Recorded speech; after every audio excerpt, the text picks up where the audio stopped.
Hello నమస్తే. కేంద్ర ప్రభుత్వం పైన టీడీపీ అధినేత ఏపీ సీఎం చంద్రబాబు అసహనంగా ఉన్నారా, అసహనం వ్యక్తం చేస్తున్నారా అంటే లోపలెక్కడో అసహనం ఉందేమో, అది అప్రయత్నంగా బయటకు వస్తుందేమో అని అనిపిస్తోంది. ఏంటి చంద్రబాబులో అసహనం, నీకు మాత్రమే కనిపించిన అసహనం అయ్యారంటే, నిన్న చంద్రబాబు ఓ ప్రెస్ కాన్ఫరెన్స్లో మాట్లాడారు. పోలవరం ప్రాజెక్ట్ విజిట్ చేసిన తర్వాత ఆయన ప్రాజెక్టులకు సంబంధించిన అంశం పేరు కూడా మాట్లాడారు. ఆ సందర్భంగా ఆయన కొన్ని వ్యాఖ్యలు చేశారు. ప్రాజెక్టులు, కేసులు, ఈ అంశాలని బేస్ చేసుకొని మాట్లాడుతూ, ఉదాహరణకు జగన్మోహన్ రెడ్డి కేసులు ఉన్నాయి, జగన్మోహన్ రెడ్డి కేసులన్నీ విచారణ పూర్తి కావాలంటే ఇక 30 ఏళ్ళు పడుతుంది అనే మాట అన్నారు. సో ఈ మాట వెనక ఆయన లోపల ఉన్న అసహనం కనపడుతోంది. జగన్మోహన్ రెడ్డి పైన కేసులుంటాయి, ఇంకో నెలలో 2 నెలల్లో జైలుకు పోతారు. గడిచిన 12 ఏళ్ళుగా తెలుగుదేశం పార్టీ మీడియా మాట్లాడుతూ వస్తున్న మాటలు ఇవి. ఛార్జ్షీట్ ఫైల్ చేశారు, విచారణలు ఎందుకు ఆలస్యం చేస్తున్నారు, విచారణలు ఆలస్యం చేయకుండా తొందరగా జగన్మోహన్ రెడ్డిని జైలుకు పంపించేసేయండి, ఈ తరహా ప్రకటనలు తెలుగుదేశం పార్టీ మీడియా చేస్తూ వచ్చాయి. ఈవెన్ జగన్మోహన్ రెడ్డి ముఖ్యమంత్రిగా ఉన్న సందర్భంలో కూడా 6 నెలల్లో జగన్మోహన్ రెడ్డి దిగిపోతున్నారు, ఆయన జైలుకి వెళ్తున్నారు, భారతిరెడ్డి సీఎం అవుతారు, లేకపోతే వైసీపీలో అంతర్యుద్ధం మొదలైంది, ముఖ్యమంత్రి పీఠం కోసం యుద్ధం మొదలైంది, ఇటువంటి వార్తలను కూడా చూసాం మనం. రేపో మాపో ఆంధ్రప్రదేశ్ రాష్ట్రంలో రాష్ట్రపతి పాలన పెట్టబోతున్నారు లాంటి వార్తలను కూడా చూసాం. వివేకానంద రెడ్డి కేసులో జగన్మోహన్ రెడ్డి అరెస్ట్ కాబోతున్నారు, భారతిరెడ్డి అరెస్ట్ కాబోతున్నారు లాంటి వార్తలను కూడా చూసాం. అప్పుడు ఆ వార్తలు వేస్తున్న సందర్భంగా, మాటలు మాట్లాడుతున్న సందర్భంగా వాళ్ళంతా చెప్పిన మాట, కేంద్రంలో భారతీయ జనతా పార్టీతో, అమిత్ షాతో, మోదీతో జగన్మోహన్ రెడ్డికి సాన్నిహిత్యం ఉంది, ఈ కారణంగానే కేసుల నుంచి బయటపడుతున్నారు, అరెస్ట్ కాకుండా బయటపడుతున్నారు, ఆయన అరెస్ట్ కాకుండా ఉండడం వెనక రీజన్ భారతీయ జనతా పార్టీ అంటూ మాట్లాడుతూ వచ్చారు. ఈవెన్ అవినాష్ రెడ్డికి సంబంధించిన ఇష్యూ కూడా మీకు అందరికి గుర్తుంటుంది. కర్నూలులో అవినాష్ రెడ్డిని అరెస్ట్ చేయకుండా సిబిఐ అక్కడికి వస్తే కూడా పంపించేశారు, సిబిఐ కూడా భయపడి పారిపోయింది పోలీసులకి. కేంద్ర ప్రభుత్వం, మోదీ, అమిత్ షాలే జగన్మోహన్ రెడ్డికి సపోర్ట్ చేస్తూ వస్తున్నారు, కాపాడుతూ వస్తున్నారు అంటూ మాట్లాడడం కూడా చూసాం. ఈరోజు కేంద్రంలో రాష్ట్రంలో ఎన్డీఏ సర్కార్ ఉంది. భారతీయ జనతా పార్టీ ప్రభుత్వం కేంద్రంలో తెలుగుదేశం పార్టీ మద్దతుతోటే ఉంది. తెలుగుదేశం పార్టీ మద్దతు లేకపోతే కేంద్రంలో ప్రభుత్వం పడిపోయే పరిస్థితి ఉంది. అటువంటి పరిస్థితుల్లో కేంద్ర ప్రభుత్వం, చంద్రబాబు నాయుడు గారు ఏం చెప్తే అది వినాలి. ఆంధ్రప్రదేశ్కి సంబంధించిన ఏ అభివృద్ధి కార్యక్రమానికైనా నిధులు ఎంత అడిగితే అంత ఇవ్వాలి. ఆంధ్రప్రదేశ్ ప్రయారిటీ ఇవ్వాలి కేంద్ర ప్రభుత్వానికి. అది అయిందా అంటే కనిపించట్లా. ఎందుకంటే అమరావతికి ఒక ₹1 కేంద్ర ప్రభుత్వం ఇచ్చినట్టు కనపడలే గ్రాంట్ రూపంలో. పోలవరానికి అడిషనల్గా ₹1 కేంద్రం ఇచ్చినట్టు కనపడలే గ్రాంట్ రూపంలో. పైగా పాత అంచనాల ప్రకారమే పోలవరం కట్టుకోండి, ఎస్కలేషన్కి అవకాశమే లేదు అని చెప్పింది. నీటి నిల్వ సామర్థ్యాన్ని 41.5K కుదించింది. సో ఈ రకంగా చేస్తూ స్టీల్ ప్లాంట్కి సంబంధించిన అంశంలో కూడా సెయిల్లో కలపడమో, క్యాపిటివ్ మైన్స్ ఇవ్వడమో, అవి రెండే పరిష్కారాలు అయితే అవి రెండు తప్ప మిగతా అన్ని విన్యాసాలు చేస్తోంది. సో ఆంధ్రప్రదేశ్కి ప్రత్యేకంగా కేంద్ర ప్రభుత్వం నుంచి కేంద్రానికి కేంద్రంలో తాము మద్దతు ఇచ్చిన ప్రభుత్వం ఉన్న సందర్భంలో తెలుగుదేశం పార్టీ తెచ్చింది ఏమన్నా ఉందంటే డెఫినెట్గా నో.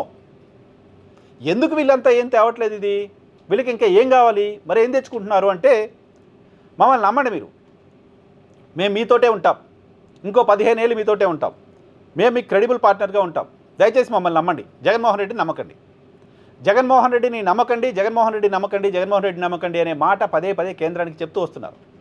గుర్తుంటే గతంలో కూడా 14-19 మధ్యలో జగన్మోహన్ రెడ్డితో భారతీయ జనతా పార్టీ నాయకులు సన్నిహితంగా ఉంటున్నారనే ఒక అనుమానాన్ని డెవలప్ చేసుకుని తెలుగుదేశం పార్టీ తనకు తానుగా భారతీయ జనతా పార్టీ నుంచి దూరమైంది. ఆ మాట నేను చెప్తోంది కాదు, నరేంద్ర మోదీ పార్లమెంటు వేదికగా చెప్పిన మాట. వైఎస్ఆర్ కాంగ్రెస్ పార్టీ ట్రాప్లో పడి తెలుగుదేశం పార్టీ అధినేత యూటర్న్ తీసుకుని వెనక్కి వెళ్ళిపోయారు అని పార్లమెంటు వేదిక మోదీ చెప్పారు.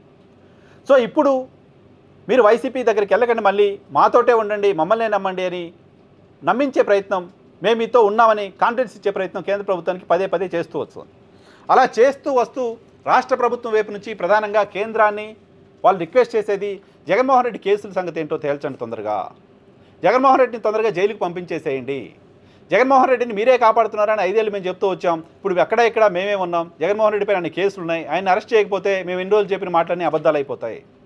పైగా భవిష్యత్తులో వచ్చే ఎన్నికల నాటికి మాకు ఈ రాష్ట్రంలో శత్రువే ఉండొద్దు అంటే జగన్మోహన్ రెడ్డి అరెస్ట్ అయిపోవాలి, వైఎస్ఆర్ కాంగ్రెస్ పార్టీ లేకుండా పోవాలి, ఈ ఒక్క సాయం మాకు చేయండి అంటూ కేంద్ర ప్రభుత్వాన్ని రాష్ట్రం, ప్రధానంగా తెలుగుదేశం అడుగుతున్నట్లుగా చాలా వార్తలు, చాలా విశ్లేషణలు రాజకీయంగా చూస్తూ వస్తున్నాం.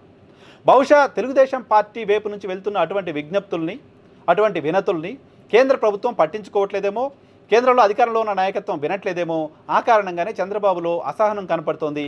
ఆ అసహనమే జగన్మోహన్ రెడ్డి కేసులు ఇంకో 30 ఏళ్ళైనా తేలవు అనే మాట ఆయన నోటి నుంచి వచ్చేలా చేసింది. నిన్న మొన్నటి వరకు 6 నెలల్లో 3 నెలల్లో వచ్చే నెలలో జైలుకి వెళ్తాడని చెప్పిన వాళ్ళు ఇప్పుడు 30 ఏళ్ళైనా కేసులు తేల్తాయో లేదో అని మాట్లాడుతున్నారంటే ఇంకా వీళ్ళు చెప్పిన మాట అక్కడెవరు వినే పరిస్థితిలో లేరు అనే విషయం అర్థమవుతుంది. మా మాట వినట్లేదు అనే విషయాన్ని బయటికి చెప్పలేక, ఏమీ అనలేక ఇప్పట్లో తేలవు కేసులు లాంటి ఒక స్టేట్మెంట్కి ఆయన వచ్చారనే విషయం అర్థం చేసుకోవాలి. నిజానికి మొత్తం కేసుల్లో ఛార్జ్షీట్లు అయిపోయినాయి. అన్ని కేసుల్లోనూ ఆల్మోస్ట్ ఛార్జ్షీట్లు ఫైల్ చేశారు. సో ఛార్జ్షీట్లు ఫైల్ చేసిన తర్వాత ఈ కేసులకు సంబంధించిన జడ్జిలు పదే పదే ట్రాన్స్ఫర్ అవుతూ వస్తున్నారు. ఆ జడ్జిల ట్రాన్స్ఫర్ అవ్వడం కారణంగా కేసు మళ్ళీ మొదటి నుంచి పిటిషన్స్ని వినాల్సిన పరిస్థితి వస్తుంది. ఆ కారణంగానే జగన్మోహన్ రెడ్డి కేసులు ఎప్పటికి తేలుతాయో తెలియదు అంటూ లీగల్ ఎక్స్పర్ట్స్ కూడా చెప్తూ ఉన్నారు. సో జడ్జిల ట్రాన్స్ఫర్ల వెనకైనా, జడ్జిలు ట్రాన్స్ఫర్లు కాకుండా కేసు పూర్తయ్యే వరకు అక్కడ ఉండేలాగైనా మాకు సాయం చేయొచ్చు కదా అని తెలుగుదేశం పార్టీ చేస్తున్న అభ్యర్థనని బహుశా కేంద్రం వినట్లేదేమో, కేంద్ర నాయకత్వం పట్టించుకోవట్లేదేమో తెలియదు. కానీ చంద్రబాబులో ఫస్ట్ టైం నిన్న ఆయన మాట్లాడిన మాటల్లో జగన్మోహన్ రెడ్డి కేసుల అంశానికి సంబంధించి అసహనం కనపడింది. ఆ అసహనం భారతీయ జనతా పార్టీ జగన్మోహన్ రెడ్డితో చేస్తున్న దోస్తీ కారణంగా వస్తున్న అసహనమా, లేకపోతే కేంద్ర ప్రభుత్వమే, ఎన్డీఏ సర్కారే జగన్మోహన్ రెడ్డిని కాపాడుతుంది అనే అసహనమా తెలియదు. కానీ కేసుల విషయంలో జగన్మోహన్ రెడ్డిని ఇప్పట్లో మనం ఏమీ చేయలేము అనే ఒక స్టేట్మెంట్ని ఏపీ సీఎం చంద్రబాబు నాయుడు అఫీషియల్గా చేసినట్లు అర్థం చేసుకోవాలి నిన్నటి ఆయన మాటలను బట్టి.